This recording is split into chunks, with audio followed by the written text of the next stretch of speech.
We're live. Mine says off air for some reason. So does mine. There you Mine go. says live. There you Okay. go. Oh, there it is. Okay. Ladies and gentlemen, welcome back to another edition of Dead End Sports. This is the place where sports opinions collide. I'm your host, 12 Kyle, joined by my partners, Beezy, Ken, and FIFO. We got a lot to talk about. To be honest, we really don't have enough time to talk about it.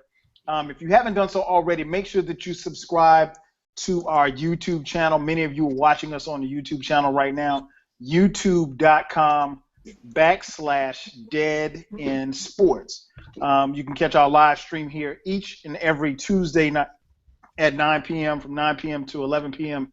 Eastern Standard Time. Should you miss any parts of the live stream, you can always, like I said, subscribe and check it out and watch it at your leisure. Also, we have plenty of videos up on the channel as well, so you make sure you want to check that out as well. If you haven't done so already, make sure that you subscribe and follow us on all socials.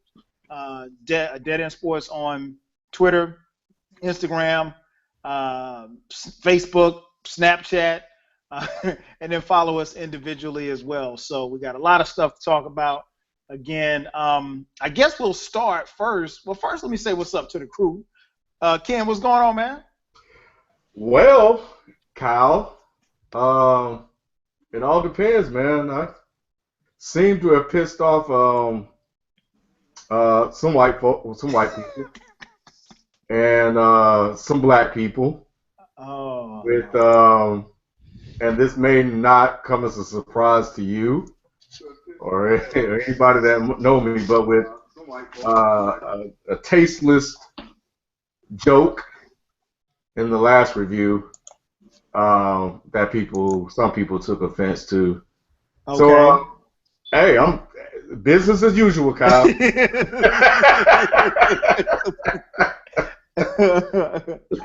Oh Lord! Now I know I gotta go watch it just to see what the hell you said. I can only imagine.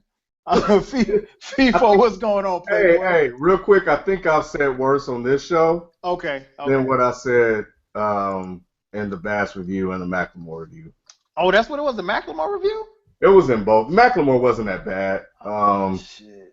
The Bass review, it was a bad joke, but I don't care. But you know what? I do it all the time. And you know what? That's exactly what I was gonna go with it. Like, look, man. A lot of our fan base has been with us for over since we've been out here. You know what I'm saying? Like 5 years, 4 years. They don't you think that they should feel like they know you by now? You know what I'm saying? Like, yeah, they should. They should know Ken. And I know, Rod edits certain things out and, he protects our image and things like that. But come on, man. That's Ken. It was Ken all day. And sometimes Ken says some shit that is borderline. It's like, well, it's Ken mode. You just roll with it. You know what I'm saying? You just roll with it, man. Ken can be controversial, but you just roll with it. It's whatever, man. It's not that serious. It really isn't. Not if you know Ken. You just gotta know Ken. Y'all been watching the show. Don't be surprised. Yeah, it's been fun, man. Responding to everybody, engaging in the conversation. So, I said it. I'm here to listen to what they have to say, and I'll respond with what I have to say, and we'll leave it at that, and we'll move on to the next video, and that'll be that. Like I said in my final reply today was, you have a choice to make. You can skip my part, or you can unsubscribe. Mm-hmm. But I've been this way for 40 years, and I turned 40 February 1st, and I'm officially, like, everybody make fun of the, me being old and this and that, but what comes with that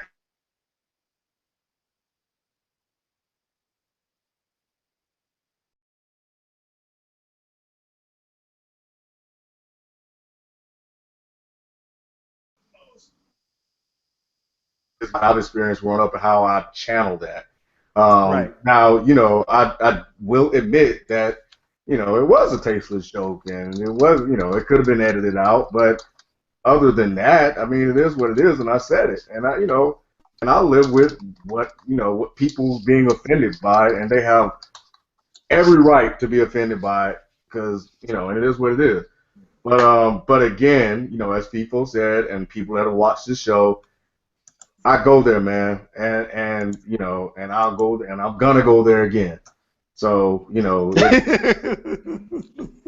you know what, man? Something happened.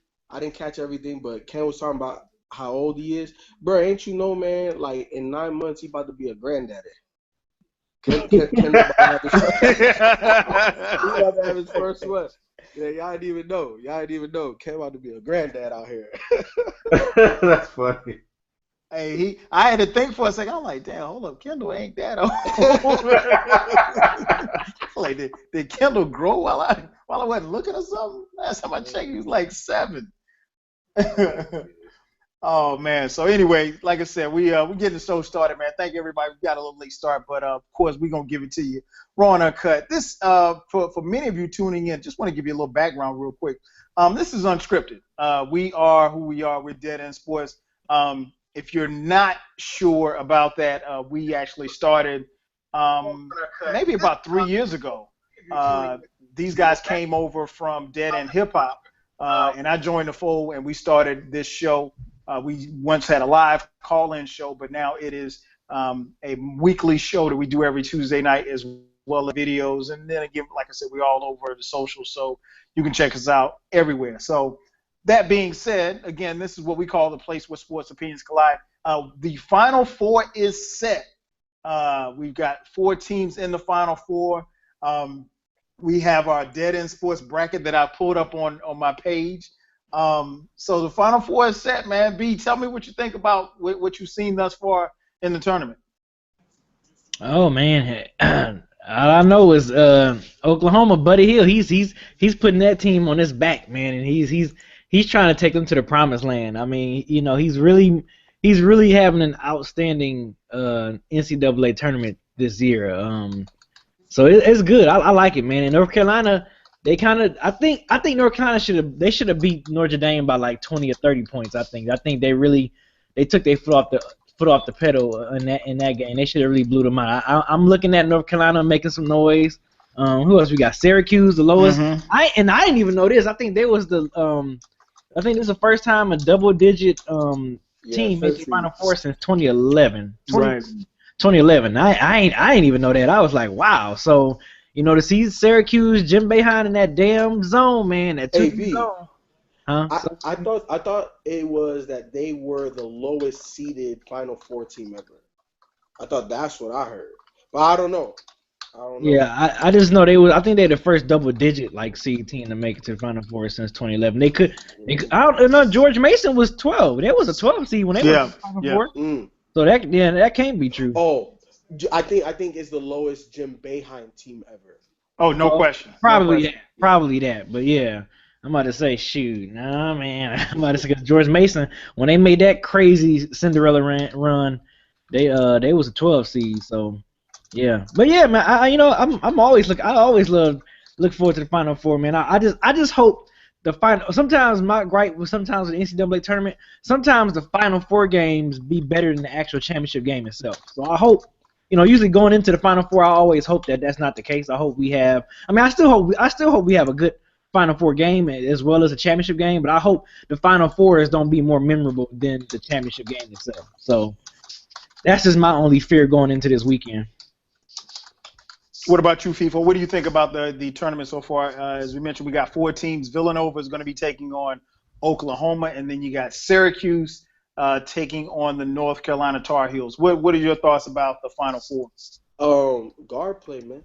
Guard play. Mm-hmm. Syracuse, and excuse me because I don't know their names. I don't be watching college ball like that. But number 23 for Syracuse, he's been their biggest player all tournament long. Yeah, that's and I Malachi. like him.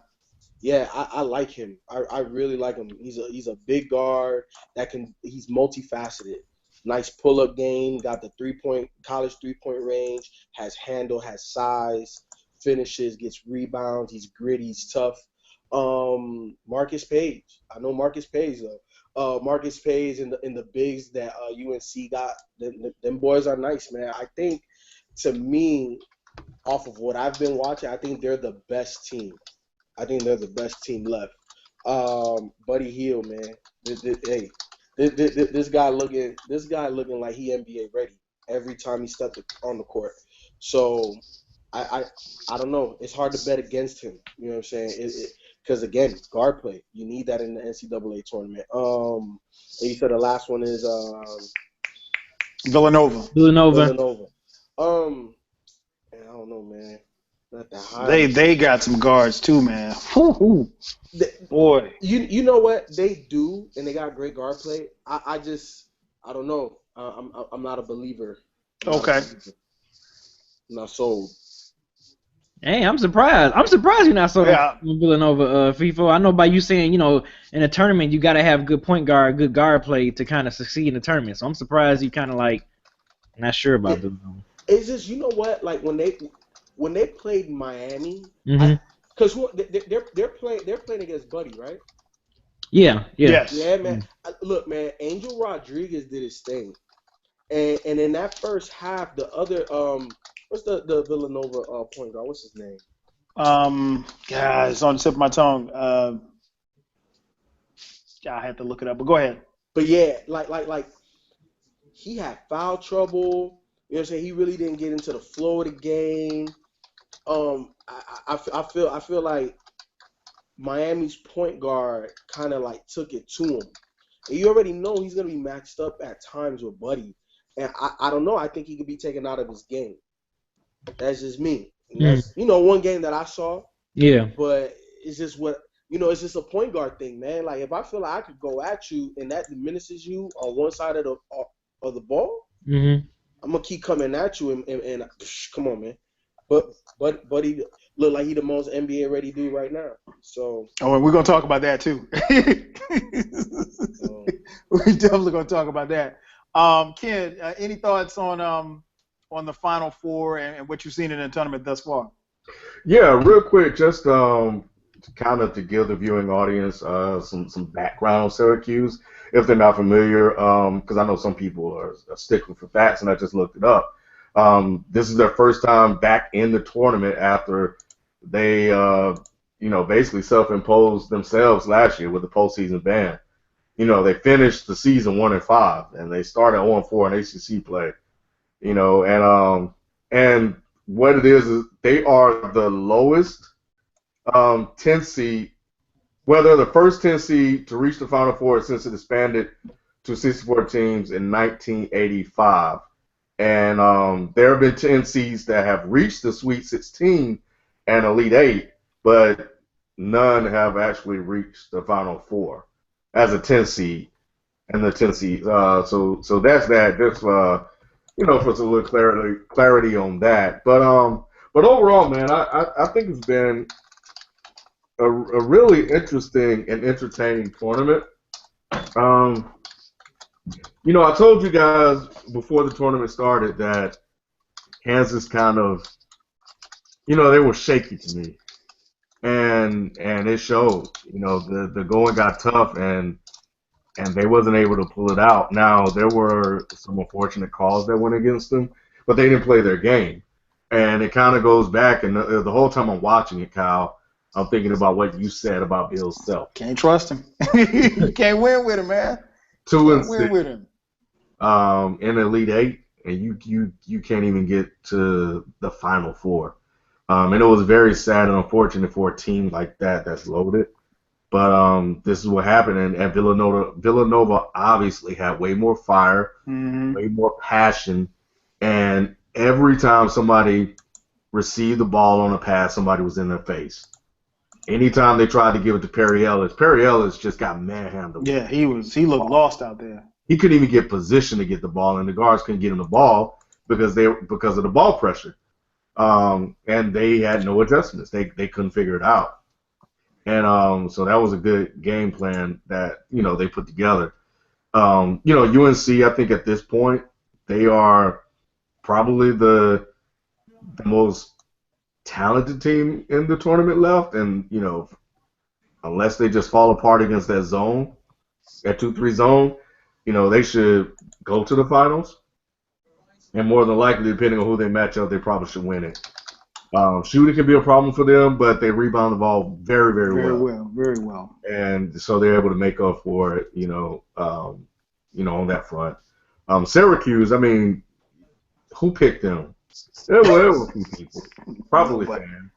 But honestly, who picked them to get this far? I don't think nobody did. No, nobody did. Because you gotta think they was like, man, what was they record in the ACC? Like they was pretty low. It was an up and down year. You guys know I'm a diehard Syracuse fan, and I'll be honest. I think I tweeted it out. I was really surprised that Syracuse even made the tournament. Because they got exit early in the ACC tournament. Exactly. It wasn't like they and it was an up and down year. Boeheim had his situation with the suspension, so nobody really was expecting them to. And I personally, I felt like if Syracuse got out of the Sweet 16, then that was a successful postseason. But to have this kind of this run and make it to the Final Four, especially being down by 16 the other day, that was incredible, man. I think that's part of, as a fan, and I've been a Syracuse fan since I was like 5.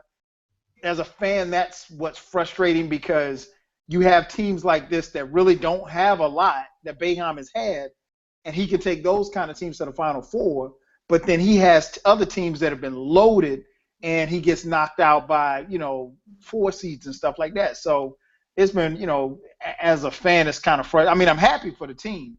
I think we got a shot against North Carolina. I wouldn't put any money on Syracuse to beat North Carolina. But I think we got a shot. But it should be a good game. Again, it can make a great point. It depends on whether or not they can, handle North Carolina's pressure, and then can they knock down shots, because North Carolina's long. Those guys are big. They beat you up inside, and they live on the boards. So that Syracuse is going to have their hands full. Ken alluded to Bill Self and Kansas. You can't trust. I couldn't trust them, man. And it wasn't until I was watching that game, and one of the announcers they were talking about Wayne Selden. I think they were talking about Selden, who today, by the way, declared for the NBA draft. And they mentioned the fact that Selden came there along with Joel Embiid, along with Andrew Wiggins. And I started thinking to myself, how do you have a team with Selden, Embiid, and Wiggins, and you can't get out of the Elite 8? I mean, like, Bill Self has just been, he has done for the amount of talent that he's had there. He just hasn't won. And it's, I'm not a Kansas fan by any stretch of imagination, but you just can't trust him. You can't trust him. 2 more points. Buddy Hield was phenomenal. Buddy Hield was, dare I say, Curry-like. He was shooting fadeaway threes. He was everything. I mean, and he hit his first 3. And you could kind of tell right there that he was feeling it. He said after the game that, his idol was in the stands. Kobe Bryant was in the stands watching, so he had to put on a show, which is, says a lot. And to be inspired by Kobe, and I think Buddy Hield his upside is tremendous. And the last thing on the tournament, man, Coach K, stop lying. Stop lying. Coach K at the press conference telling bold-faced lies, lying on the kid. You know what you said to that kid. There's 5,000 kids in the arena. Just tell the truth, and don't act holier than thou. Just say, okay, well, hey, I told him, what I said what I said, right. And that would have been it. And what made it worse too, Kyle, was that when my man, the player addressed it, he was like, yeah, I agree with him. He was right. I shouldn't have. Exactly.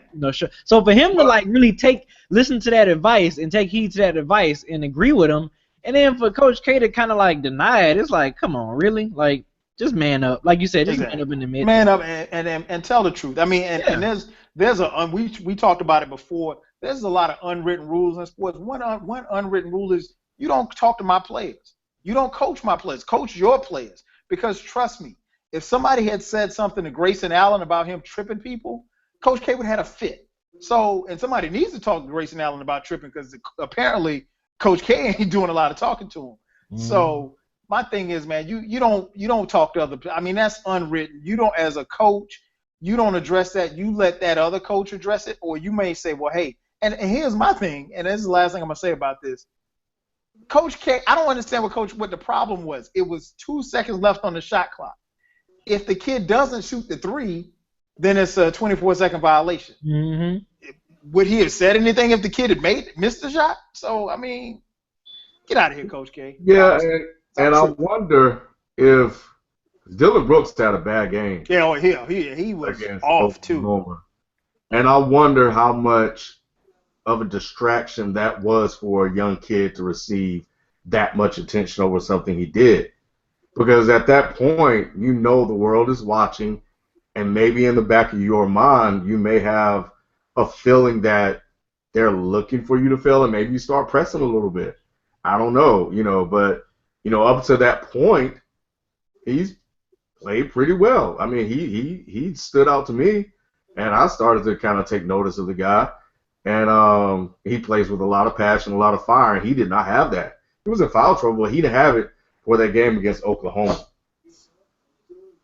That's a good point. And you know what else? I think I think we do have to point out about Syracuse is that once Michigan State lost, I'm sorry, B, it was really wide open for them. You know what I'm saying? Outside of Virginia, you really had nobody else. Virginia was the only team that you really had to beat. Right. You know what I'm saying? So, things just kind of, the sea just parted. And, it was up to them to just really handle their business. And they took care of business against a number one seed. And they're in the Final Four. Yeah, it's definitely. I think and the great part about it, and we'll give our Final Four predictions before we sign off tonight. I think one of the great things is that you saw some of the best of the best, and you saw that Villanova Kansas game was it was a slugfest really for college basketball. We mentioned Buddy Hield. Obviously, I mean, while he has not officially declared, we know that he's going to the NBA. I think wait a minute, I'm sorry, Buddy Hield's a senior. I'm sorry. So Buddy Hield's a senior. Between our last show and this show, your man Ben Simmons from LSU has declared his eligibility. There's speculation that the Ingram kid from Duke, is going to declare as well. Coming into this season, the prohibited number one pick was Ben Simmons, at least for the NBA. People thought that he'd be number one. Is Ben Simmons still the number one pick, Ken?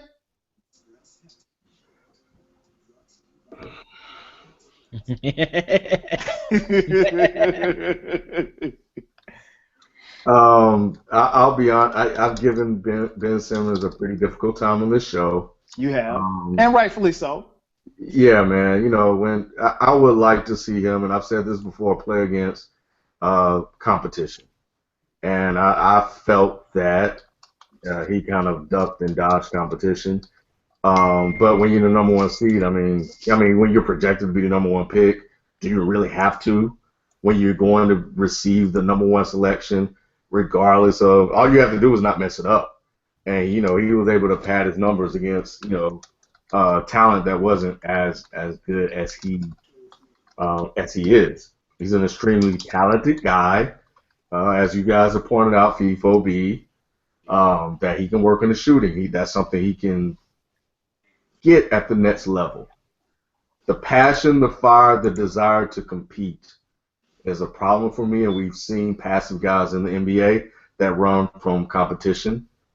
Dwight Howard, who's afraid of criticism and people coming down on him, and he wants the limelight, and then the limelight comes there, and he kind of, when the going gets tough, Dwight gets going. But his talent is undeniable. But I do like this kid, Ingram. And a lot of the guys I started watching in the tournament, really, in all honesty, came from listening to Ryan and Q of Off the Bench. Subscribe to their podcast, and follow them on Twitter at Off the Bench. And they pointed out some guys to pay attention to in college. So obviously everybody was talking about Simmons, and Ingram came up, Dunn came up, and a couple of other guys, and I started to kind of watch them. First time I saw Ingram play, first half he was terrible. It was against North Carolina when I really sat down and watched him. But the second half, he turned it up, and he basically beat North Carolina damn near by himself. And in the tournament, you saw him hit three after three after three when Oregon was trying to put it away. And he kept coming, and he kept coming. And I like his potential. Now he's thin as hell. Yeah. But Mad Anthony thin. Davis was thin. Kevin Garnett was thin, and they were able to overcome that. And that man weight kind of gets you over time. So he's long, he's rangy, he's a point guard, he can shoot. It looks like he got some post up moves. The kid can play, and more importantly, he went to a Division I elite school, and he played in the tournament against other guys that are, I mean, I don't want to say on his level, but he's played against competition. Mm-hmm. And that means something if you're projected to be the 1 or 2. I think sometimes it may come down to that. Now, if an organization may not need him, so I think, depending on who actually has the number 1 pick, it may go based off need. Right. I thought about that too. For me, I think I would probably go with Ingram because I think that over time he could probably do more, depending on where he's picked. But if somebody picked Ben Simmons, I don't think they can go wrong as long as he pan out. Sometimes you can't walk away from sure, pure talent like Ingram has. But if you don't have that fire, man, and what do we talk about LeBron? Sometimes he don't have that fire. He don't have that dog. If you ain't got it, man, it affects how you are, in the NBA sometimes. But he could have taken the season off just to get to the NBA. And he probably has that fire. So we'll see. But I think I like Ingram more than I like Ben Simmons. Okay. What about you, FIFO? Which I guess, and we've got time between now and the draft, and we'll actually talk about this more. But I mean, I guess the reason why we brought this up is because there was a lot of talk. I mean, like this time was just a few months ago. It was just it was all about Ben Simmons, and not to say that because Buddy Hield probably is going to be the Wooden Player of the Year, but now you've got Ingram and Hield in the discussion. Where do you think these guys may fall? Excuse me. Look, you're asking me as a GM of a franchise I don't own that would have the number 1 pick. I would definitely take, you already know, Ben Simmons. He has things that you cannot teach. He just does. He needs to mature. You know what I'm saying? Obviously, he's young. He's 18, 19. Right. You know what I'm saying? Buddy Hield is 23, 22. You know what I'm saying? Like he's a little bit more mature. Supposed to be doing what he's doing right now. And obviously, I'm not saying like at this level. No, he's special. I'm not diminishing how special of a player he is. But you are a little bit more physically mature at this point in time. You see more college basketball. You see more competition at this level. And I think he should be the 2nd pick, just based off of what I've seen. But I'm taking Ben Simmons all the way. I'm taking Ben Simmons all the way for everybody that at this point in time, it's where you nitpick and you start to every single little thing. Man, look, trust your eyes. He had flashes. Of course he had flashes. Kawhi Leonard wasn't the greatest college basketball player. Neither was Paul George. Neither was Steph Andrew Curry. Wiggins. Neither was Steph Curry. But Steph Curry wasn't great of a college player. Steph Curry was filling that bad boy up. He was him in college. He was a great player, but he wasn't. I mean, like I think what he's saying is probably something we've all said is that we didn't see this coming. Oh, okay. I'm about to say like shit. Steph Curry. Yeah, no, he balled out, but he also played a couple years too. But all I'm saying is that the majority of these one and dones, they don't dominate the whole year. The majority of them, they show flashes. They're still young, and in the NCAA, the college game does not allow for them to use what makes them special. Right. The college game, the way it's officiated, the way the rules are in place, makes everybody just a little bit more equal. It does not allow me to separate from you physically. It just does not allow. So some of these guys do struggle. They do struggle because their games aren't all the way developed. They need some of that athletic extraness to get by. And in the NBA, you're able to play a little bit more to that tempo, speed, pace You know what I'm saying? So some of these guys, man, it's hard to tell. But I am taking 6'10", IQ. You know he rebounds. That's a direct translation to the NBA. His vision is tell me a guy that you've seen in college basketball this year had better vision than Ben Simmons. Tell me another guy that was better all around than Ben Simmons. That's the guy I'm taking. Okay. That's the guy I'm taking. All around against weaker competition. The same competition that. Come on, man. What about you, B? GM, you're the well, you don't even have to be the Detroit GM. You're just a GM. You're looking at these three kids. Who are you looking at a little harder than the others? Yeah, I mean, of course it's gonna fall on, what you're probably in need of more. Mm-hmm. If I already have a Ben Simmons type of player on my team, then of course I want to draft Ben Simmons. But I mean, overall, yeah, you're gonna draft Ben. I'm gonna take Ben Simmons. He's gonna be the number 1 overall pick. I mean, yeah, it is like people say. It's some small concerns, but let's remember this dude is 18 years old. So playing in LSU is probably the biggest spotlight he's probably had. In his basketball playing career right now. So let him get adjusted once he get into the league. Get him adjusted playing in the summer league and get adjusted to the game. I think Ben Simmons will be okay. I mean, LeBron didn't have the best jump shot, but look what happened in New Time. He developed a respectable jump shot. So that's the only thing. I just think that's one thing with Ben Simmons. I think two things. Yeah, better get a better jump shot and better shot selection. But he just don't have that in him right now. You can get that in. You can get that in you to get a better jump shot. But yeah, everything else across the board, he's good ball handling skills, great court vision. My man from Kentucky, I forgot that point guard name. From Kentucky. Ulis. Was it Ulis? Yeah, Ulis. Yeah, he's got pretty good damn court vision. He does. But but Ben Simmons, for him to be is of course, as long as this physique size and length and everything, yeah, of course you're gonna see that 6'10" dude that can handle the ball, good court vision and rebound and play defense, all that stuff. You're gonna want him. Someone just gotta get that dog in him, make sure he be wanting to take over games, and just work on that jump shot. And I think he'll be okay. And B, what up? Like right in sports in general, what it is comparables, right? Like you find a guy that kind of fits the mold of the guy that you're looking at and being like, oh, they have these similarities and this is what you could do, right? Like we compare, contrast different players, different talents, different skill sets. When you look at what Ben Simmons is going through, to me, it just feels like Andrew Wiggins to me. It just feels that way. Yeah.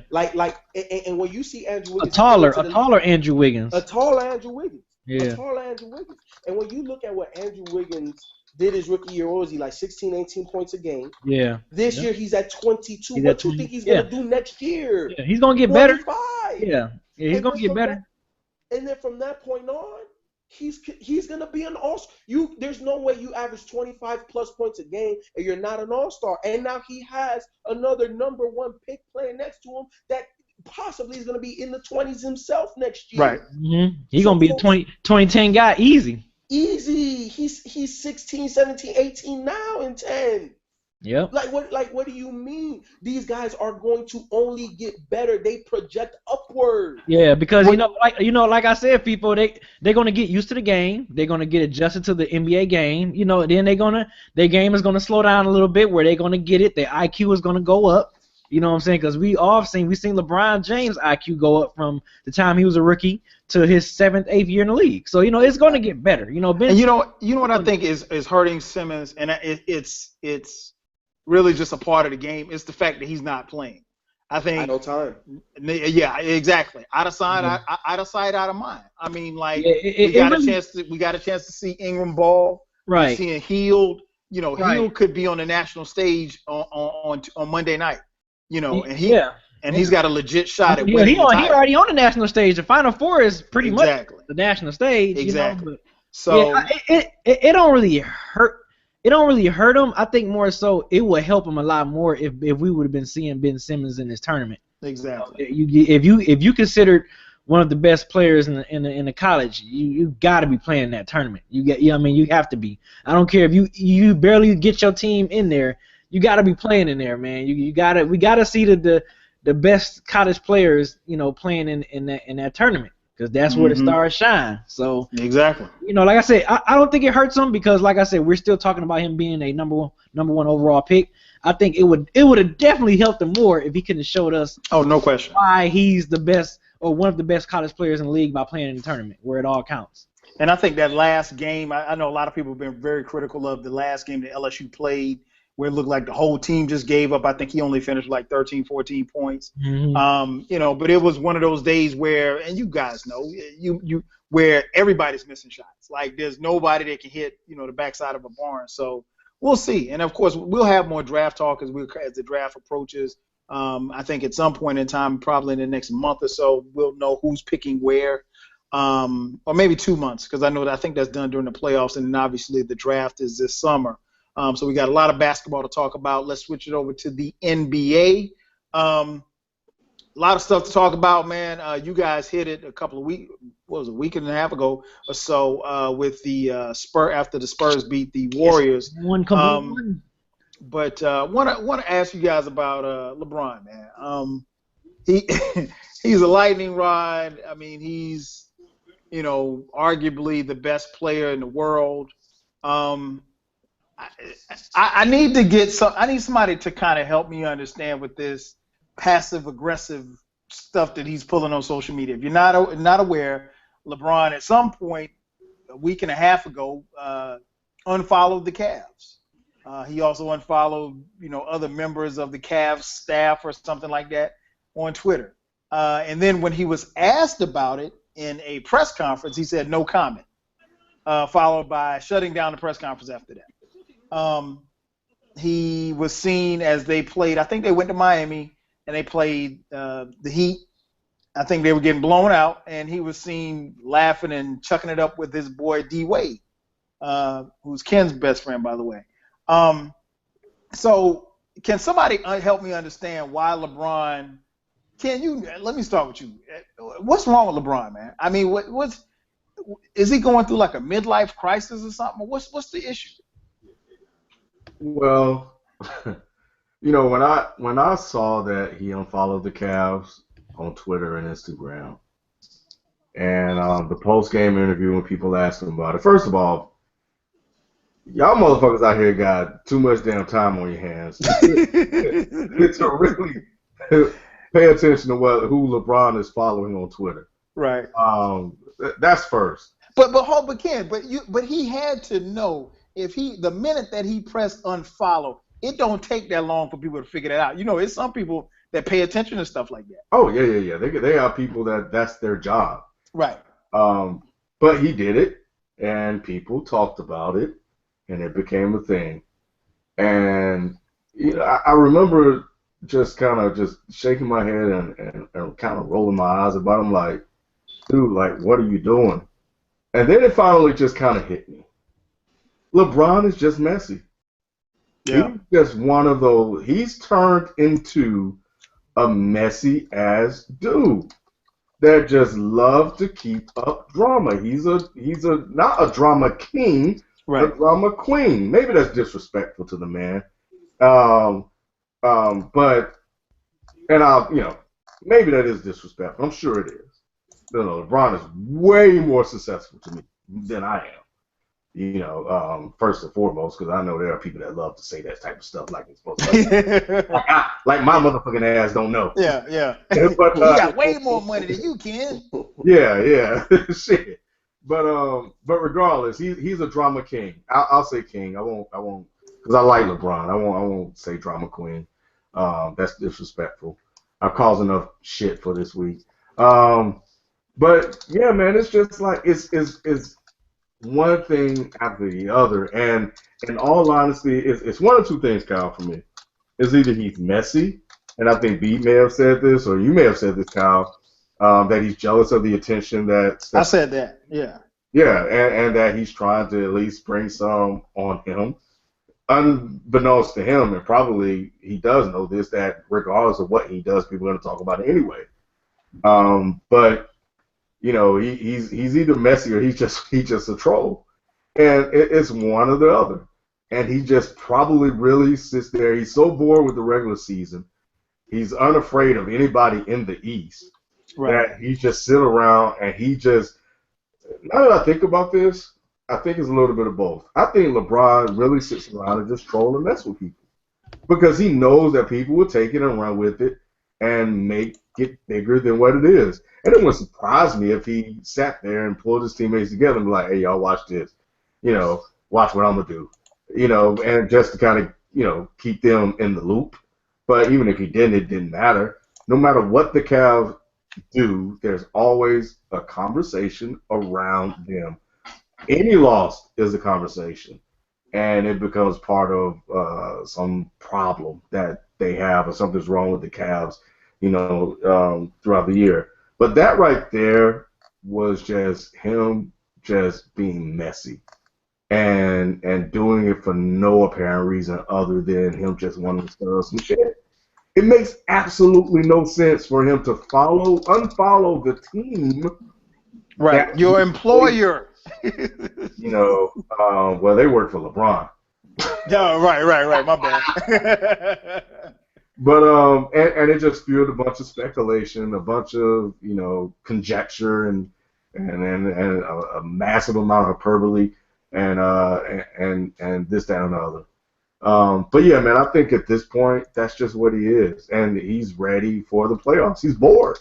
He's ready for the playoffs.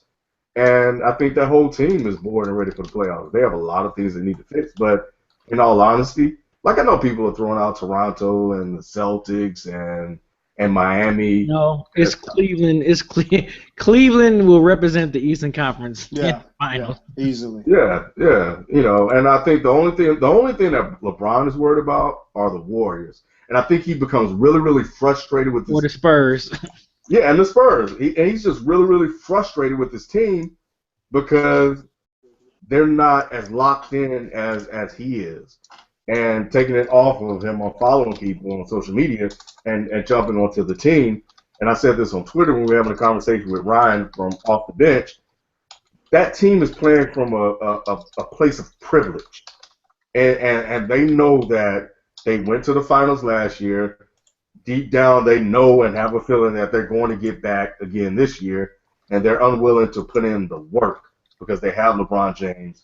And I think that, which is really silly because it was the first time they all been in the playoffs, but I don't think they know that it's not guaranteed. LeBron knows that because he's made it to the playoffs, and outside of the last 5 years, hasn't been to the finals.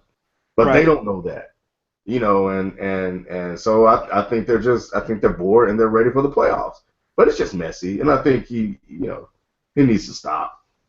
But he can do whatever the hell he wants. Yeah, no doubt. What about you, B? Your Derrick thoughts Rose on is LeBron, hurt. man, stop! Don't tell me that, man. Hyperextend the left elbow. Oh, that's cool. Okay. As long as the lower body. Yeah. What about you, B, man? What's your take on LeBron? It's I'm like Ken. When I first saw the news, I was like, really, y'all don't have no news to report but LeBron unfollowing. Right. And it was kind of like a really, and of course to me, my thing is this, a lot of NBA stars are divas. I just think now with LeBron, I mean, I'm past and present. NBA stars are divas to a certain extent. Mm-hmm. I just think, I think with LeBron, we just in that social media era where we get everything so fast, and everything, we get all the behind the scenes stuff, we get the locker room stuff, we get like all this stuff. Where I think, opposed, if we had Twitter back in the '90s, I'm pretty sure we'll be seeing some diva-ish stuff from some.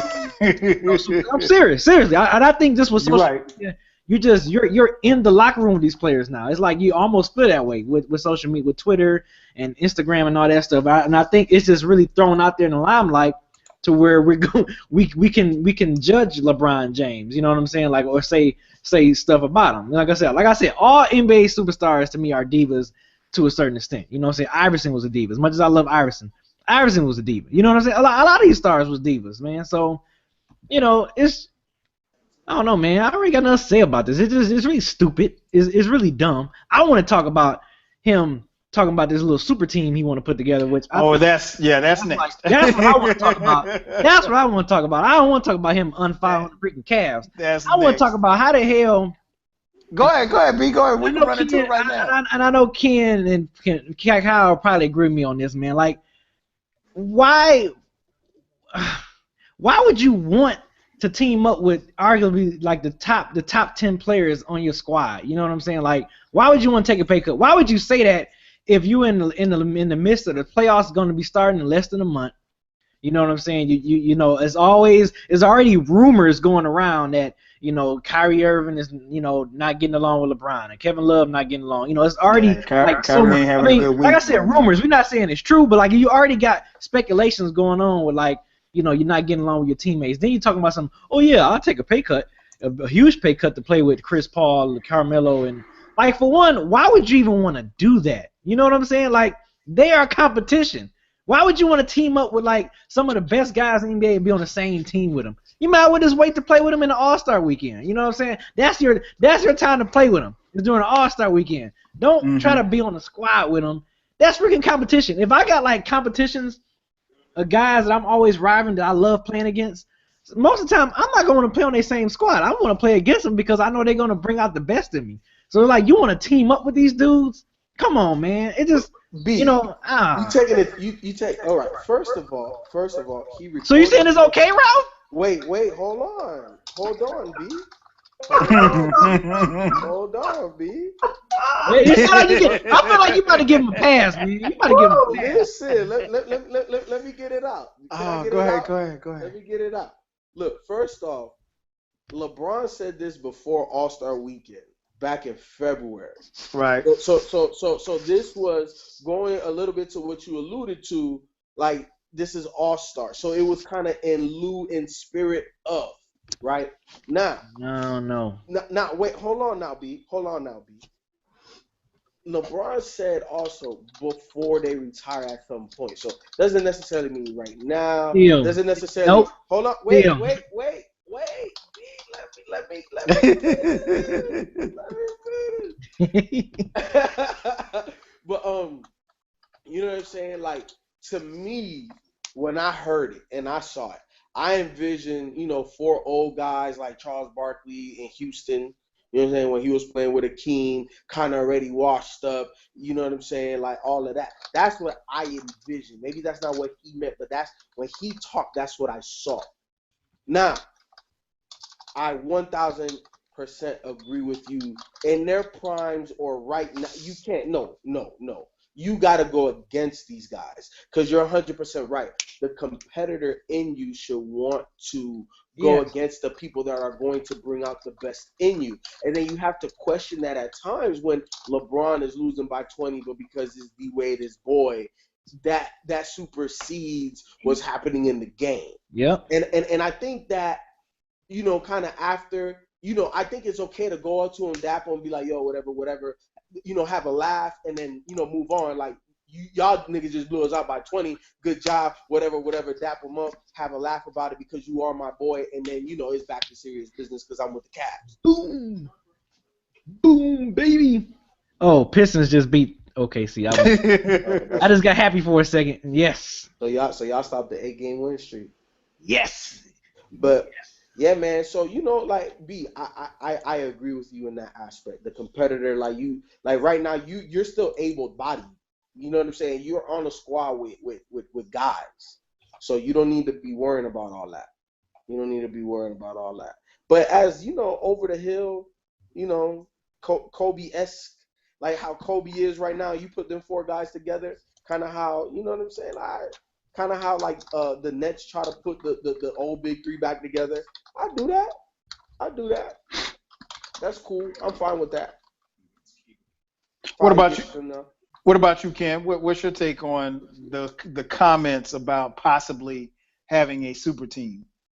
I again, I think that I agree with B for one.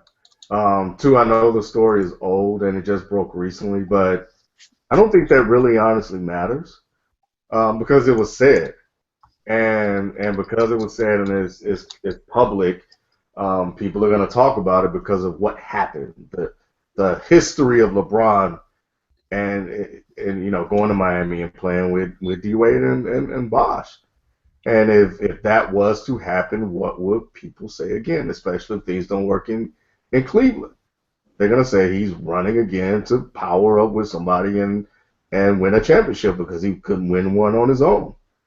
And I would like to believe that LeBron wants to do this in Cleveland to solidify even further his resume, his legacy. His legacy is already intact. People are placing him as the third best player in the NBA of all time. And we're seeing that on a couple of different rankings. You can disagree with the rankings. You don't have to agree with the rankings, but you don't have to agree with a lot of things that are out there. But that's becoming the general consensus. And he's only won 2 rings. He's 2-4 in the playoffs. But Only. but yeah, but I think LeBron himself wants to add a little bit more to that because he knows that if he does that, he's the man even more than he is now. But I think he was just saying, I don't think he was intentionally trying to be messy. I think he's, but he is though. He is. He said it in February. They released it. I can't give him a pass for saying it in I'm February. not giving him a pass. No, Ken, I'm with you 100%. I'm talking to Raph. Oh yeah, I think. Why am I so literal? He haphazardly said it, Because I think you have to, FIFA. I think you have to. Someone in LeBron's position, I think he has to be a little bit more. And of course, we don't know the context in which it was said, but he has to be a little bit better. Just be a little bit smart about the things that he says. You know that somebody's going to take that story and run with it. And then I don't understand the premise of playing with a super team because you just played with a super team. But you just played with Miami and you got 2 All-Stars beside you right now. So what more do you need? So you don't want these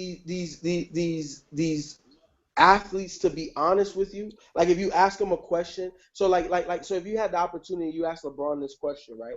And he answered it honestly and truthfully. And then you pen the article and you drop it 3 months later or 2 months later. Like, what do you mean? I guess to answer, I don't think there's no harm, no foul.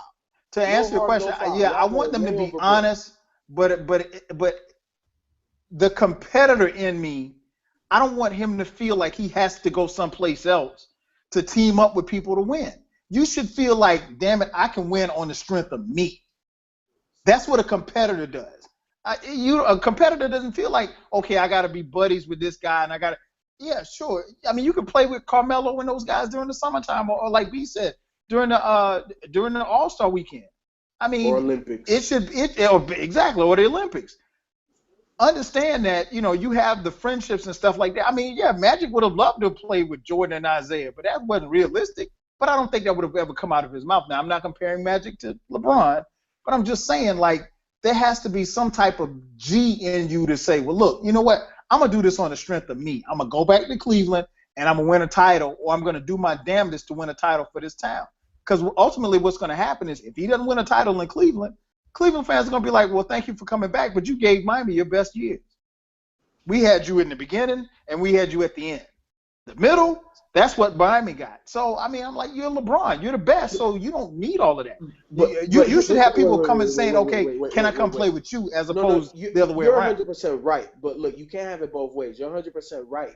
Okay. But when they had LeBron at the beginning, guess what? You didn't put a team around him. That's not his fault. No, that's not his fault at all. I agree That's totally. not his fault. I agree 100%. So when he had the power that was vested in the contract that he signed, and y'all agreed to, he decided to exercise his right and seek other options. Right. So what's wrong with that? And he went to a situation where he knew he had a better opportunity to win. What's wrong with that? Nothing. I agree 100%. He came back because he is from there. He feels like it is his job. It is his purpose in life, right? Like it is his what's the word I'm searching for here? I'm not Stephen A. his fate, his Destiny. destiny. He's chosen. This is his destiny to bring this championship, the first one in many years, to Cleveland. Hey, nothing to wrong the with state that. of Ohio. I There's nothing agree wrong 100%. with that. And he's doing his damnedest. He has a squad now. It takes a squad to win in the NBA. Always has, always will. He is a superstar. He has superstar friendships. Deep friendship. This is a different NBA. These guys came up differently. These guys knew about each other in high. Look, Magic ain't know shit about Larry until he got to college. These guys, they almost grow up with each other because of social media. I understand Media that. controlled by the society when you break it down.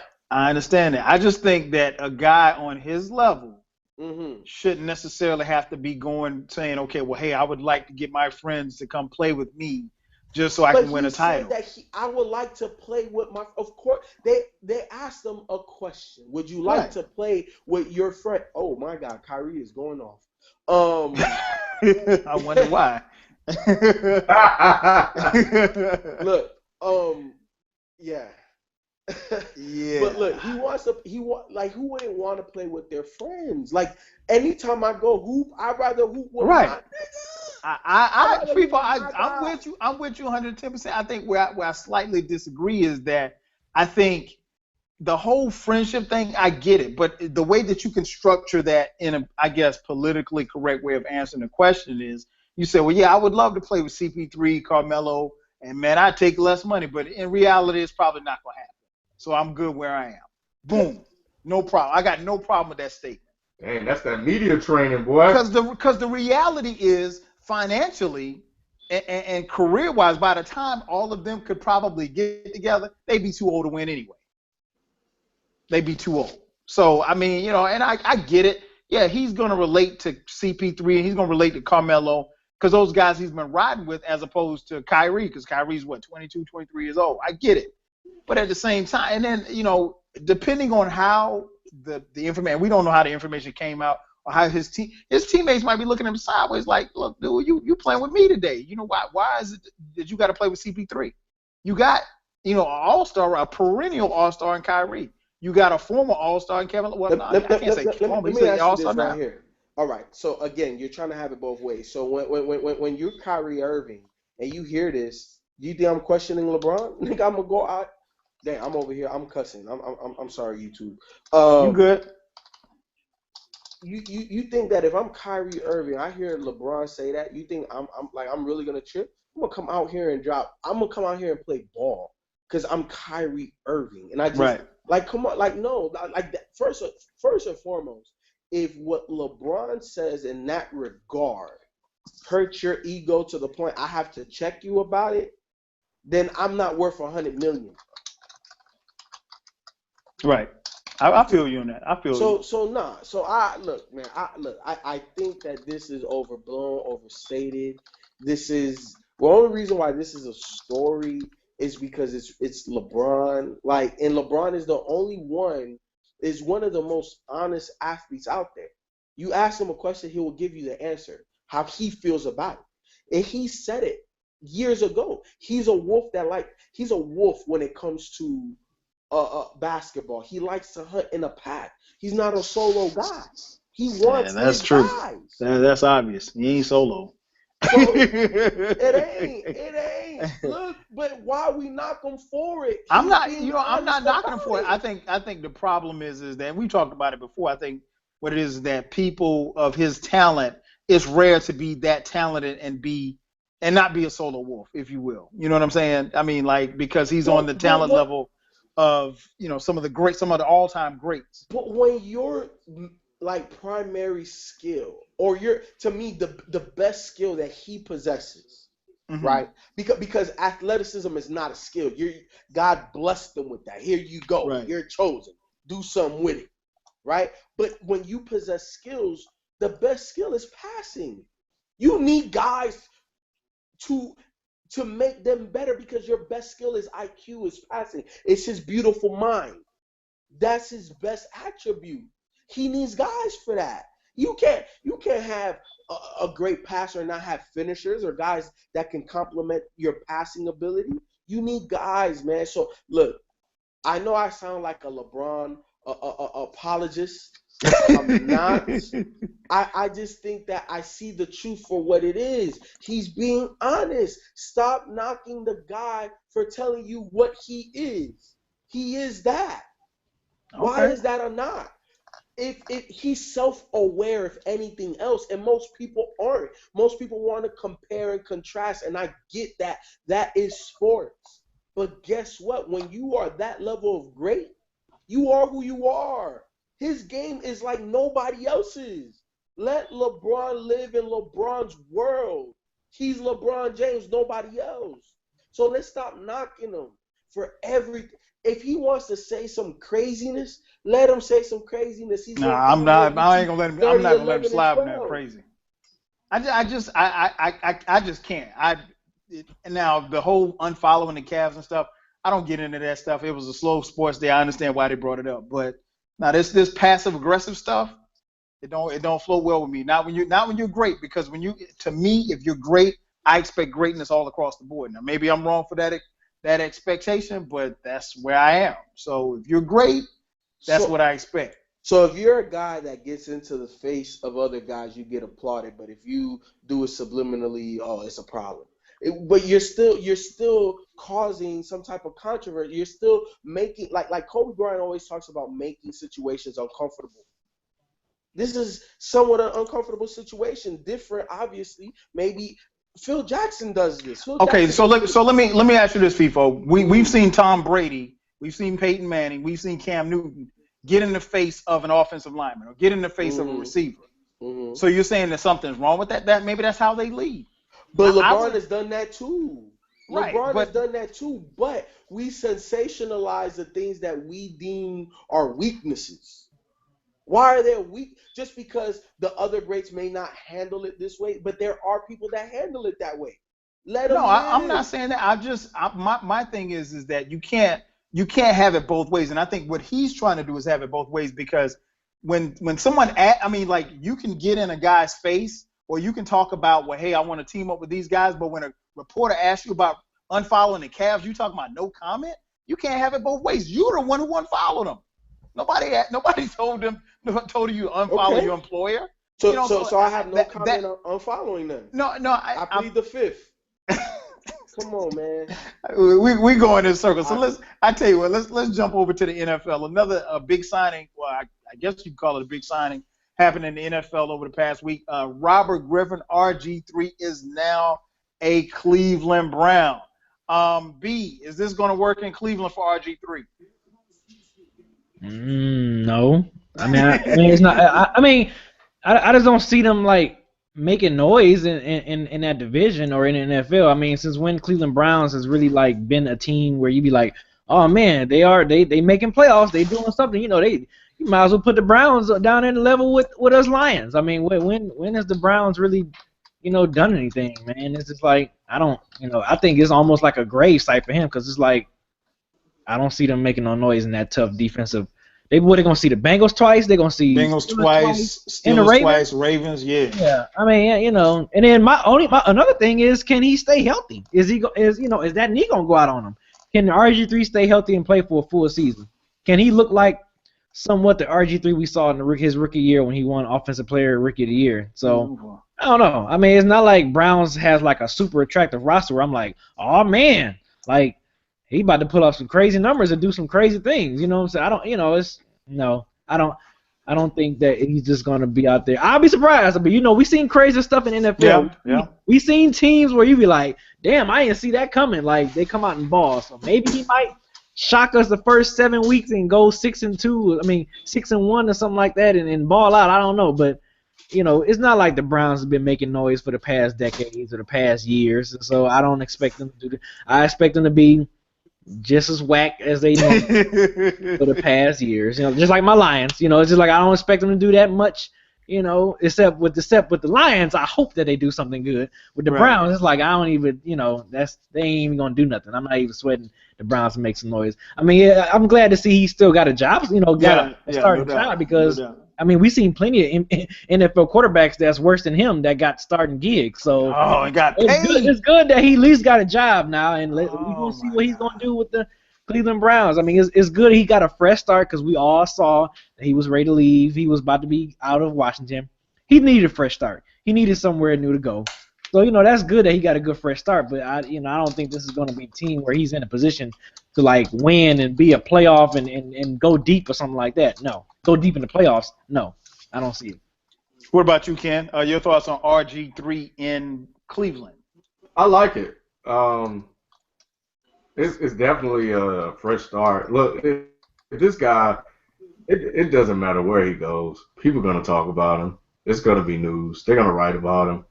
So going to Cleveland, you can't hide. But imagine if it works.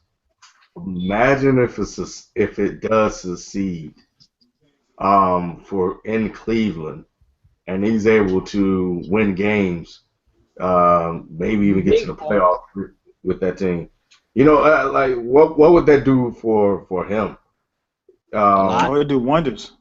A lot. Yeah, and I'm really excited to see if that could happen. People talk highly about Hugh Jackson. Let's see if he is that guy. And Hugh Jackson helped your man Andy Dalton.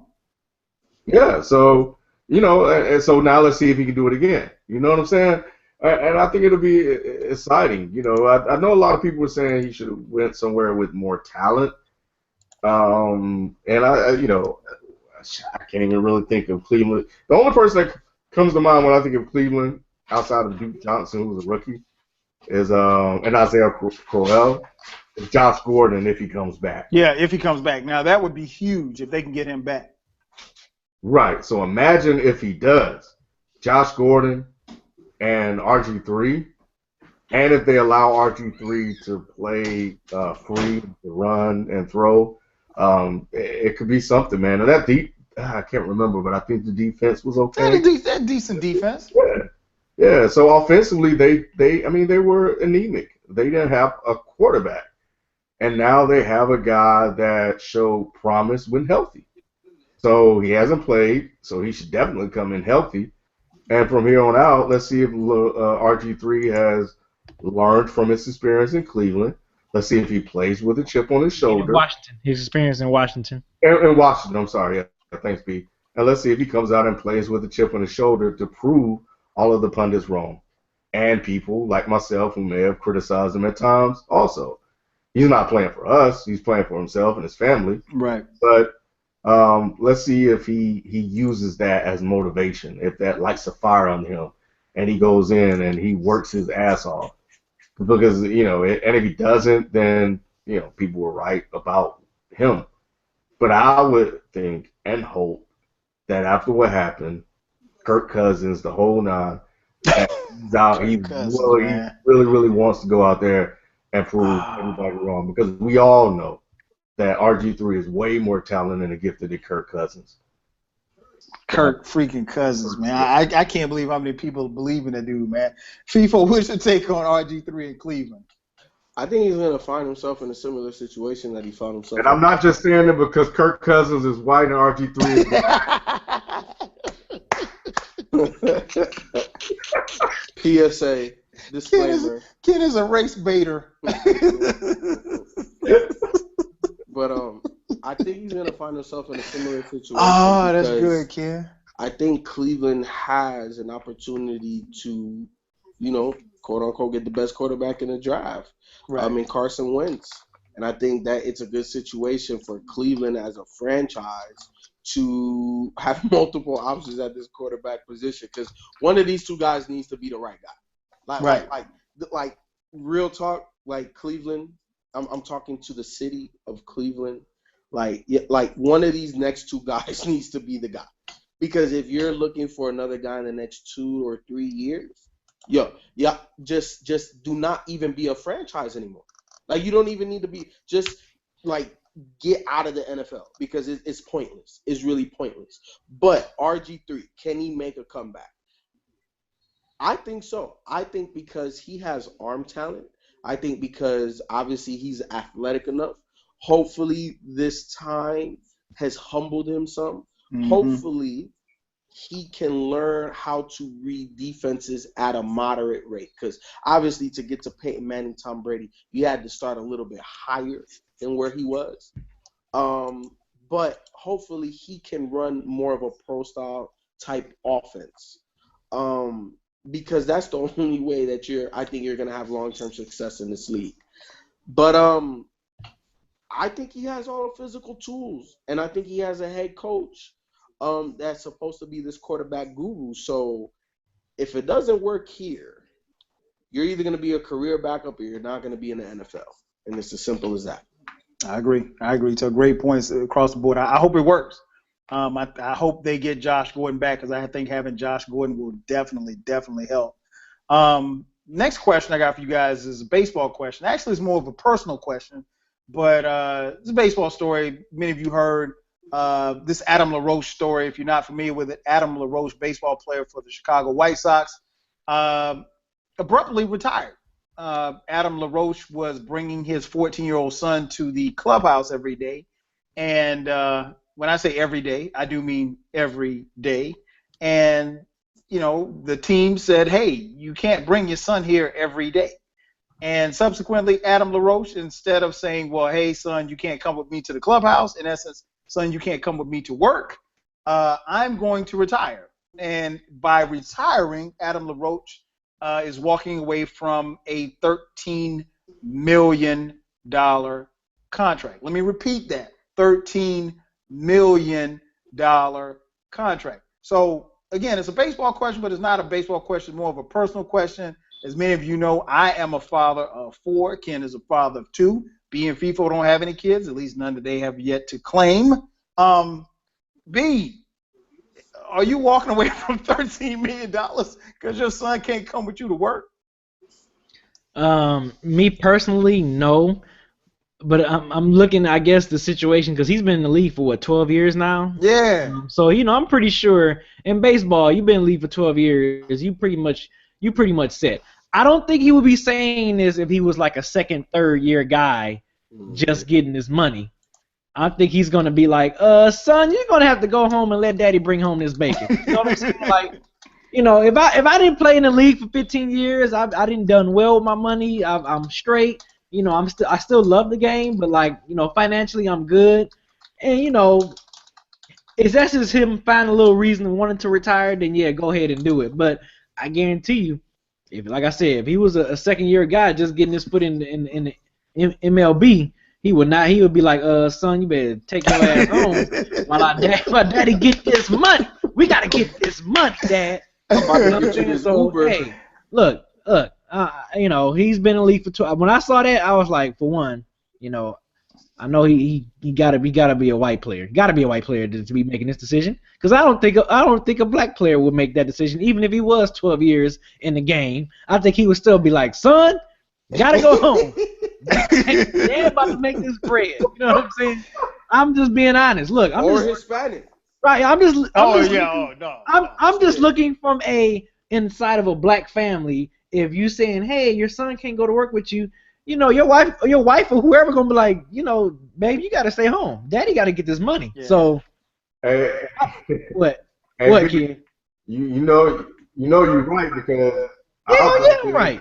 Our black ass will have Beamers and Bentleys and all kinds of shit. We need that $13 million. Hey man, let me tell you something. It became painfully obvious to me that Adam LaRoche didn't have any baby mamas. Man, when I saw that, I was like, when I saw the article, it was even before I even knew what the player was. I was like, that's a white guy. It's a white guy. And then so when I saw it, lo and behold, it was a white guy. I'm like, yeah, he played in the league for 12 years. He good. He straight. Because I'm like, well, let that have been a black man and have a wife, and some kids or whatever. Oh no, Daddy, son, you got to stay in. You better watch me on TV. Or something. You know what, man? I thought about it, and I mean, even I don't even think it's even about color, man. I just as a father, I think, and I read a little bit more into the story, and he and his wife, they homeschooled his kid, and so his thing was that they're not big on education. Now, anybody that fixed their mouth to say they're not big on education in 2016 might be a terrorist. So I just think, man, I mean, as much as I love my kids, no. there's no way in hell I wouldn't want to bring my kids to work anyway because it's work. You know what I mean? So, and it's the clubhouse and it's just like a locker room. It's a safe haven for the players, and that's where they hang out and that's where they do. I mean, any and everything can go down in the locker room. I don't know how wild a baseball locker room is, but a football locker room and a basketball locker room pretty wild. So, nah, you can't be bringing your 14. I mean, you just can't, man. And it's not. I'm not walking away from $13,000, let alone $13 million. What about you, FIFO? I'm with B. You know, it depends on where I was in my career. If I'm, you know, coming off of a rookie deal, I'm getting my first big contract, or I'm re-upping after my first big nah, bro, I need that. I need that. But if we talking, you know, 12 plus, you know, years in the league, then yeah, man, But you don't think like years from now? I mean, like that's a year of baseball. I mean, you've been playing. A guy like Adam LaRoche probably been playing baseball since he's 5 years old. So obviously, there's a certain he's compensated well, but there's also a certain love for the game. You don't think like 10 years from now he'll be like, damn man, I wish I'd have played that last year. What if the White Sox go to the World Series and he misses a ring on something like that? Yeah, you know, look, those are all of the what ifs. But if on your priority list to be with your son and to see him grow, and you're already financially set, what's me playing baseball if my dream is to watch my kid play baseball or for him to fulfill his dream? Okay. Right. So like when that priority becomes higher than your own, then it's time. And obviously he had no qualms about walking away. So it's cool. I respect that. Because if I want, you know, especially in spring, you know, to spend as much time with my kid, I'm toward the end of my career, or that's how I feel. And, you know, like you're telling me, oh, I can't bring my kid. All right, son, don't worry about it. You're going to see me every day. I respect that, man. I'm cool. I don't know, you know, what his reasonings are, but hey, walking away, man, money, look, if you feel that you have enough, I don't feel like there's ever enough, but at the same time, I ain't got millions in the bank. Yeah, you know, that's true. we're middle to upper middle class around here. You know what I'm saying? Like I'm nowhere near rich. I'm a thousandaire. I'm trying to be 100 like, I'm trying to have like 700 in the bank account. I got $32.87 in my pocket, and I got to pay my beeper bill tomorrow. Yeah, but you know, I'm just talking smack. But at the end of the day, you know, like if I had like 20 million, 30 million in the bank, or you know, my net worth is 8, 10, 12 million now, I'm good. I'm gonna do what I want to do, and if that's what he wants to do, let him do it. I have no problem. Ken, what about you, man? Lil Kendall wants to come with you to work every day. He's 14 years old. You gonna bring him to work every day, or you gonna tell him, hey, you gotta kick rocks, son? I didn't go to work with my parents. My kids don't go to work with me. Same here. Nah, he gonna stay his ass at home. Black ass at home. We're gonna be working on some schoolwork or something. But look, man, Kyle, you know, and people, B, you all know this as well because you guys know parents. Parents are sensitive as hell about their damn kids. Very much so. Very much so. That's all this really comes down to. You know, somebody told him what he can do with or cannot do with his child, and up to this point, it seems like he's been allowed to do it. Mm-hmm. He put the hammer down, and he was like, "You're not gonna tell me what I can or cannot do with my kid," and he walked, and he was in a position to be able to do so. And look, in all honesty, no, Houston came back. We know people that would do this that's not in his position. Right. You know what? If you really think about it, if you say something to a parent about their kid, oh boy, you better be ready to fight. They don't give a damn. They will quit, and that's what Adam LaRoche did. He quit. He told them that they could take that job and stuff it because he didn't like what they said about his kid. So and you know that's his right, and he did it. So but nah, man, my kids ain't going to work with me. Nah. I'll take off Right. I take my kids to work. Yeah, I don't think I've ever taken my kids. I've never taken my. I'm thinking about it now. I've never taken my kids to work. Never. Yeah, so that's an interesting situation. So we already know how it's going to play out. We'll see how the White Sox season goes. We got a question in on Twitter, and if you have, before we get off here, if you have any questions, shoot us a tweet on Twitter at Dead End Sports. The tweet comes from our homegirl Cheryl, and she had a question about. It says, "How do you guys feel about teams resting players, and what about the fans who pay and travel to see them come play?"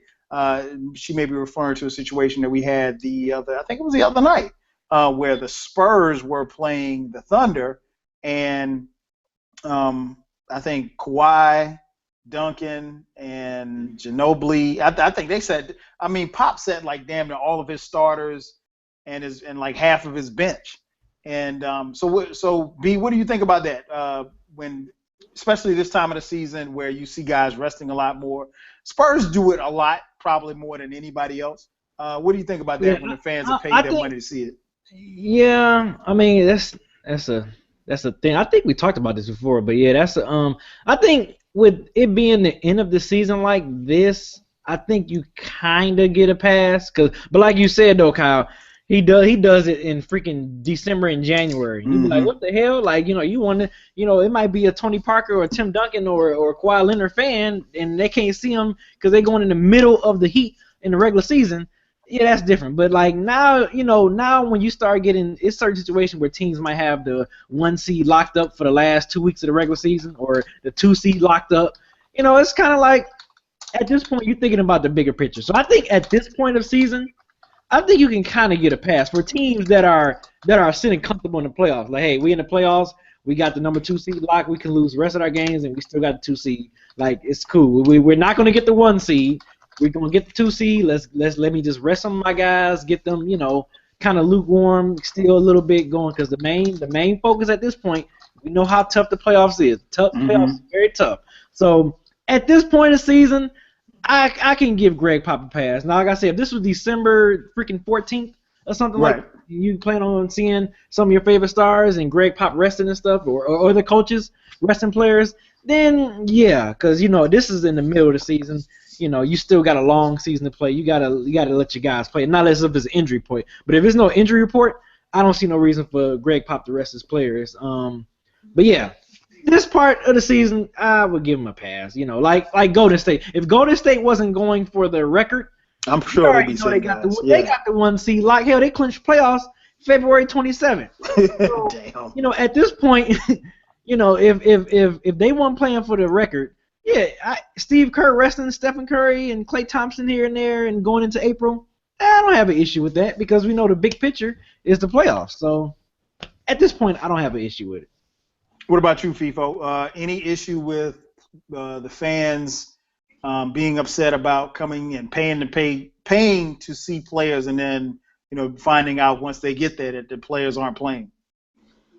Yeah, I agree with B, but it kind of sucks when the majority of us are middle America, and you spend $200-$300 on some tickets, and you feel like that was just money wasted. Because everybody works super hard for their money, and you want to go be entertained, and then the main reason why you want to be entertained is not even going to happen. So that I think that's a problem. Now I do. Now to me, unless if I was like a season ticket holder at this point in time, B's right though. If you're a casual basketball fan, you may not understand, but if you are a diehard basketball fan, like I know all 4 of us are, then if you're gonna buy some tickets, especially against the Spurs, you're not you don't know what you're gonna get, right? And especially if maybe your favorite team or your home team is an older team, and they're in the playoffs and they've already locked up. You don't know what you're gonna get. So right now is not the time to kind of be upset. B's right, but again, because you don't know, you're gonna be pissed off. $300-$400, like if you're getting some good seats. Now if you spend $20, $50 total, and you get you some nosebleeds, and look, you don't have no room to complain. You don't have no room to complain. But them people spending a couple $100, yeah, I'd be kind of mad. Yeah, it's tough, man.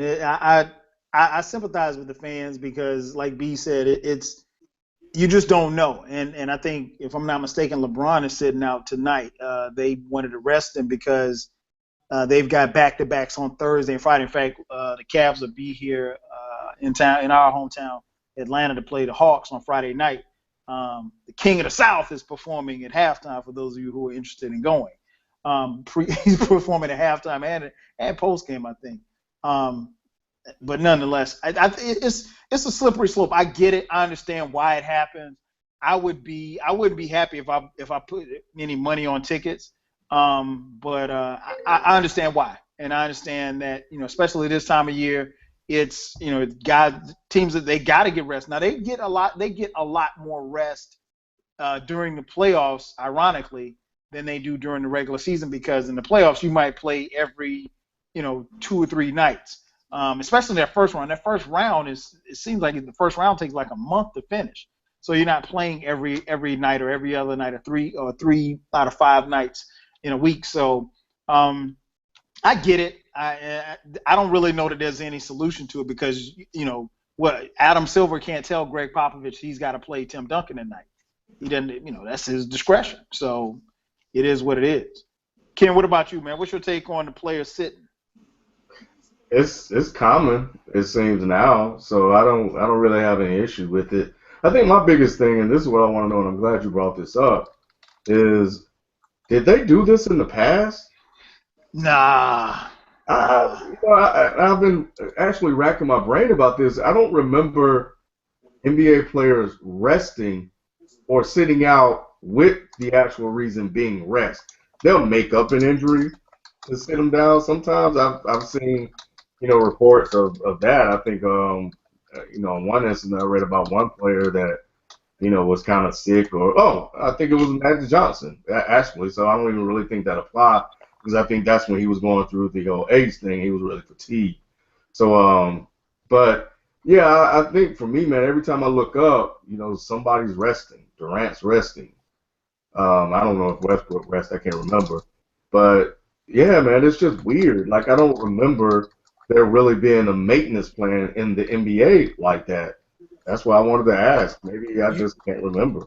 You know what? I think the difference is. I think these guys play a lot more basketball than what they used to. So it's a lot more minutes, a lot more stress on the body. And teams probably were a little bit more deeper too, because if you look at like the Pistons, the Bad Boys Pistons, I mean correct me if I'm wrong, B, they went like what 10, 12, 10, 11 deep. So you had a nice rotation. Oh yeah, Chuck was using that whole roster. He was like, look, I got guys that got 6 fouls to give. I mean, we gonna use them all. Exactly. So you had more guys playing. But that's style of play, because the Lakers are like that, the Warriors are like that. But not every great team was like that. The Bulls weren't that deep. They didn't go 10 deep. So I just think think about how much younger these kids are specializing in basketball now. Back then, you played here and there. Like, you didn't really start taking it serious until high school. Back in those days. Now it's you 7. You're in camps. You're at Nike camps. You're getting sometimes scholarship offers at this age, depending on how nice you might be. Ask LeBron, because his kids are getting scholarship offers.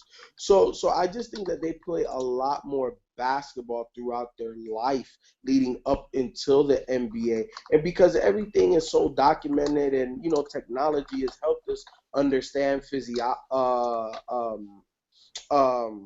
just everything, everything, how these players, what type of rest they need, all of this type of stuff, that it's almost calculated.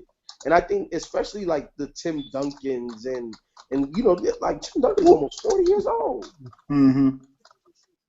He's almost 40 years old. That's a good point. That's a very good point. A grandpappy like Ken. Oh man. So that's a very good question. She also asked a question about the whole Dwight Howard. I don't think we talked about it. The Dwight Howard incident. Anybody want to touch on that? Where Dwight Howard used the sticky stickum. I mean, personally, I don't know what the hell you would need stickum for, and if you about to shoot free throws. But anybody want to touch that before we move on to the next subject? Well, I mean, now we know why he kept missing them, because the ball kept sticking to his hand. Dwight Howard's a lame, man. He's a lame. Stick 'em. Come on, dog. Like, for real, you need stick 'em. This is not the NFL. And you didn't know it was illegal, and you dry snitching on your damn self. Is it safe to say Dwight Howard has been, I don't want to call, I would never call him a bust, because I don't think he's, what about disappointing? Of course. Or underachiever? Yeah. Is that fair? Yeah, I think he was on pace to have a Hall of Fame career. Oh my God. Oh my. What you watching, B? The damn Cavs and Rockets game, man. Tristan Thompson. Oh my God. You paid this dude $82 million. He missed that damn layup. You might be ahead of me, B. Yeah, he's ahead of us. Did Kyrie just hit that? Ooh, that was a dad. I think Houston about to beat these dudes. That's a shame. Well, LeBron's not playing, is he? Nah. Okay. Oh my God! But still, but Cleveland controlled this Cavs whole had game. control of this game. They had control of this game. Yeah, they controlled this whole game. That's what happens this time of year. Just for you guys scoring at home, if you're unaware, we did start a dead end, as we do each year and every year, dead end tournament, dead end sports bracket challenge tournament. For those of you scoring at home, there's someone who is number one leading the pack. That would be yours truly. Unfortunately, I don't think I'm going to win because I picked Kansas to win it all. Went against my better judgment and picked Bill Self and his team. And right now I'm leading, but I think Paul is second, followed by Blake, Andrew, and then my man Dom is, I think he's fifth. So we'll see how it plays out over the weekend, but those are the standings. So with that being said, I guess it's time for us to go ahead and give our final four predictions before we get out of here.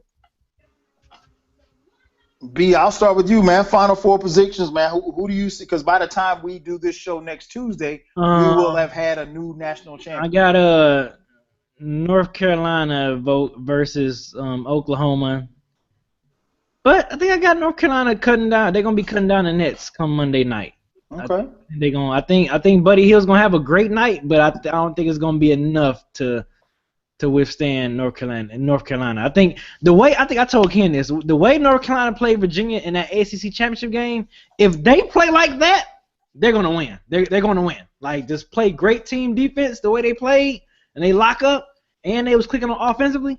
I think I can definitely see Buddy Hield won't, even his shooting won't be enough to withstand that. So y'all got Oklahoma, UNC, and UNC cutting down the Nets. Okay. What about you, FIFO? I got it the same way. Like I said earlier, UNC as a team, they're the best team that I've watched so far. The balance that they have, I don't see it. I don't see it from no other squad. And Buddy Hield, I think he's gonna take him to the chip, but I don't think it'll be enough. He's almost a one-man band, so I don't think it'll be enough for you to beat UNC. But I agree with B. Okay. What about you, Ken? I really want to go against the grain and pick Buddy Hield and say that the star player could win it for them. But that Carolina team, man, Bryce Johnson, Marcus Page, Jackson, like, they're so freaking loaded, man. That's Kentucky. Like, they're so loaded, dog. Like, it's kind of crazy, and I don't know if Oklahoma will be able to deal with that. First of all, they're going to have to get past Villanova, and I think they're looking for some payback because he lit their ass up before, and I think they're going to come out. They're going to be looking to answer to get revenge. Mm-hmm. But yeah, man, I think Buddy, and if everybody play well, I think it'll be enough to get past them. And by the time you get to the national championship, can Buddy beat that team by himself with everybody else kind of just playing, second fiddle? I don't know. If he does, that'll be one hell of a performance. But yeah, I got UNC and Oklahoma They led by 20, dude. Oh man. Only in the NBA, man. Only in the NBA. UNC winning it all. All right, as you guys know, like I mentioned earlier, I'm a diehard Syracuse fan. It would be totally the homer in me if I picked Syracuse to win it all. So I pride myself on being objective and subjective. I'm not gonna pick Syracuse. I think North Carolina. I think we see a final with North Carolina and Oklahoma. I think Buddy Hield probably shoots the lights out, but I think North Carolina has too much. They're too big. They're too athletic. They clean the glass better than any other team in the tournament. I think they are the favorites to cut down the nest. They're the only number one seed left, so I'm gonna go with North Carolina to win it all. So yeah, man. Before we jump to the what? Oh, they're talking. they're in the chat room. Shout out to everybody in the chat room. I forgot to do that earlier. They're in the chat room talking about Nas's albums. B, what's your favorite Nas album, man? Favorite best Nas album? Illmatic. Okay, I'm sorry. After Illmatic, because most people say Illmatic. Lost Tape. Man. You can go Lost Tape. Yeah, I know. I love Untitled though. Untitled was so good. That was crucial. Yeah, I'll go with Lost Tapes. I'm gonna go with okay. And that's his Kendrick Untitled, and I like it. I love Lost Tapes though. I love Lost Tapes. Still get a lot of burn from me. What about you, Ken? Man, Untitled, man. You right, B, man. I think that album did get. Nas was dropping so many gems on that damn album, man. Goodness gracious. Yeah, man. It was so slept on, man. Because it was supposed to be titled Nigger. Yeah. He couldn't get the clearance. He couldn't get the clearance. Yeah, I remember. Yeah. I think it may be it was written for me. Same for me. It was written. Yep, me too. But but for me, that's like the best, like even over Illmatic for me. Okay, so you take it was written over Illmatic. Now I've heard some people say that.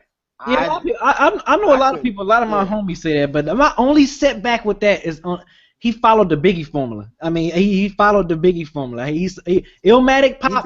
Illmatic came out. It didn't pop as much as Ready to Die did when Ready to Die came out in the same year. And I think when I saw that, I think when It Was Written came out, he followed that format. That's my only issue with It Was Written. But I love It Was Written. Like, don't get me wrong. I love it. I think he saw that and was like, oh, I need to do the Biggie formula. Like Biggie set that formula and Nas did the formula too. Mm-hmm. But I think in fairness to him, I think at that point everybody was trying that formula because it was it was about what could sell at that point. Yeah, man, love the album. I'd have to go with It Was Written too. Love that album. Lost Tapes, real strong. Shit, Stillmatic. I'll be first to admit I'm biased. I'm a huge Nas fan. So, before we get out of here, let's give our parting shots. Kenneth, you want to go first? Man, Tyrone Lue is not the answer, man. David Blatt. He's worse than Blatt.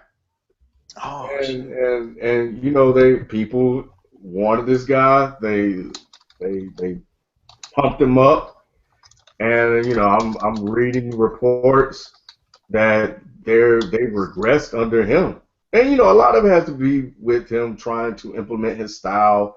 He wants to play a different way, and there may be that adjustment period, but defensively they're not as better. Obviously, they're not. The record-wise, they don't look like they're as good either. And then you get out here and you blow a 20-point lead to the woeful Houston Rockets. of all teams, I mean, anybody can beat the Rockets except the Cavs. And at home, and you blow a 20-point lead. And I watched the fourth quarter, and they just totally wilted and folded under pressure. There wasn't anybody out there that felt like stepping up to the challenge. And offensively, they didn't really do anything unique. They didn't run any sets. And, Lou is not the guy, and I'm glad that they didn't give him that contract that they said they did. I think they needed to see what this guy can do, and it's not working. It's not working. So the Cavs continue to be a hot mess, and it's unfortunate that more than likely they'll walk through the East to the finals. Because outside of LeBron showing up, I don't think they're probably going to give us the finals that we're going to deserve. Not playing like this, not competing like this. This is terrible. So Lou is not the answer. It's time for Lou to go. You heard it here first. You know where you heard it. You know where you heard it right here on Dead End Sports. FIFO, parting shot, my brother. New Orleans Pelicans. Did you guys make $150 million mistake? Oh, are you serious? I'm just saying. I don't. I love me some Anthony Davis. We know that. You've argued with us about Anthony Davis. I think he's the best, or one of the best top 2, top 3 power forwards in the NBA. But he has not been healthy since day one. And I got it. He was long. He grew extremely quickly into that size. And, the first couple of years, okay, I get it. But he's put some muscle on his frame. And it just seems he has a lot of awkward situations that result in him missing games. And as a result of that, he's missing the last 20 games of this season. So, I don't know. But it's starting to question 150 million. Hey, remember? Hey, we had the discussion, dog. I was trying to ask you. I knew this was coming. I always said if he could be healthy. I knew this was coming. I'm just saying, no, man. What you guys don't understand is that, like, we had a conversation. I think it was we did a shoot, and it's on right here on our YouTube channel. You can check it out once we end this. Like the top players under 25 or something like that. And I think Anthony Davis was. I think, if I'm not mistaken, we all unanimously said Anthony Davis. But when the camera stopped rolling, man, these two went at it for a long time about Anthony Davis. That's interesting, people. I'm surprised. I get what you're saying, though. I'm hoping he's okay. I'm hoping he's okay. Yeah, I do too. Yeah, I'm hoping he's okay. B, parting shot, man. Good to see Andre Ward back out in the ring this past Saturday. He fought in the light heavyweight for the first time this Saturday, and hopefully he gonna fight what's my man Kovalev. I hope I'm saying his name right. I still think he looked good, but he didn't look like the Andre Ward I'm used to seeing. He even gave himself a B- after the after fight interview. So yeah, I give him like a C plus B- type of performance. I think he needs to fight maybe one more time before he fights Kovalev. Get another fight in this fall, and then probably go for Kovalev sometime in spring of next year. I think that'll be big. I'm glad. Look, he's been, even when Floyd was pound for pound, he was like ranked number 2 right there. You know what I'm saying? He was like the ranked number 2 pound for pound guy. But because of his inactivity and going through personal issues, legal issues, he wasn't fighting. He wasn't active, so they had to knock him out of the lower, rank him lower in the pound for pound. So I'm glad to see him back fighting, and I hope I get to see some more fights from Andre Ward, because I've been a huge fan of him for about the past 5 or 6 years now. So good to see him back. No doubt, no doubt. My parting shot, I'm going to take a little spin away from sports and delve into hip-hop. This past week, we lost a great one, man. Phife from A Tribe Called Quest. If you are young or too young to remember A Tribe Called Quest, please check out their discography. They are by far one of the most, if not probably the top 3 most important hip-hop groups ever. And I say hip-hop groups ever, and Phife was the driving force behind that. Someone had asked me on Twitter about, where Phife ranked as far as an MC. Phife wasn't he wasn't going to blow you away like Rakim. He wasn't, you won't confuse him with KRS-One. But what Phife was a guy who was, if you could put it in a basketball reference, a guy who gets you 15 and 8 every night. Very consistent, rhyme to rhyme, bar to bar, song to song, album to album, and you can check their discography. If you think I'm lying, you can check out any of his rhymes. You would be hard pressed to find a whack verse from Phife. He will be missed, not just by his family, but obviously his fans. For the man who once said, "I never need a statue to tell me how nice I am," Phife, you definitely don't. We would definitely miss you, brother. Salute. That's going to do it for this week. We'll holler at you guys next week. Thanks for checking out another edition of Dead End Sports. Peace. Peace. Peace.